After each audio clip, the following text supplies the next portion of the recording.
कोपरगाव शहर हद्दीतील रामवाडी परिसरात काल दिनांक 1 मार्च रोजी रात्री घडलेल्या खून प्रकरणाने परिसरात खळबळ उडाली आहे। हनुमान मंदिरासमोर रात्री सुमारे 9 वाजण्याच्या सुमारास 33 वर्षीय तरुणाचा दगड, वीट व लोखंडी कत्तीने मारहाण करून खून करण्यात आल्याची माहिती समोर आली आहे। या घटनेत मृत्यू झालेल्या तरुणाचे नाव नवनाथ माधव कानफाटे असे आहे। या प्रकरणी मयताचा भाऊ समाधान माधव कानफाटे यांनी दिलेल्या फिर्यादीवरून गुन्हा दाखल करण्यात आला आहे।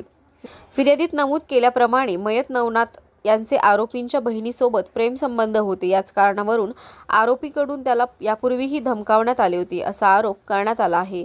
दरम्यान काल रात्री सुमारे 9 वाजण्याच्या सुमारास नवनाथ याला फोन करून हनुमान मंदिरासमोर बोलवण्यात आले। तू आमच्या बहिणीच्या गावाला का जातोस या कारणाचा राग मनात धरून आरोपींनी आधीच कट रचल्याचे फिर्यादीत म्हटले आहे।